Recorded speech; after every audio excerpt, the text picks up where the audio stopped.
ધોબલા એવડા એવડા આખા એટલા ખેતરમાં એવડું મોટું નુકસાન કરી રહ્યા છે હાલ ઈરાઈ, અને ખોટે ખોટો લોકોને ભરમાઈને સહીયું કરાઈ કે ભાઈ તમે તો સહી કરેલી છે, તમારે તો નોખવા જ દેવા પડશે.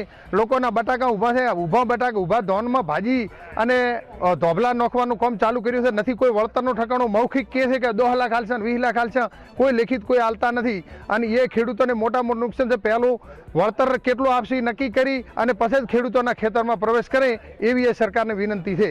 સરકારને અને કંપનીને કહેવા માંગીએ છીએ કે જ્યાં સુધી અમારા અધિકારી સાહેબ શ્રી અમને લેખિતમાં કેટલું વળતર આપવાનું છે, કેવી રીતે વળતર આપવાનું છે અને નવી જંત્રી પણ અમને વળતર આપવાનું છે કે શું આપવાનું છે અને લેખિતમાં જવાબ નહીં આલે ત્યાં સુધી અમારા વિસ્તારની અંદર કામ બંધ રાખે ને કે આવતા સમયની અંદર બનાસકાંઠાના અને વાવથરા જિલ્લાના તમામ ખેડૂતો સાથે મળી અને ઉગ્ર આંદોલન થશે અને આનું જવાબદારી સરકારશ્રીને રહેશે. કારણ કે અમારા નિર્દોષ ખેડૂતોની જમીન અત્યારે મફતના ભાવે આ કંપનીવાળા લૂંટી રહ્યા છે.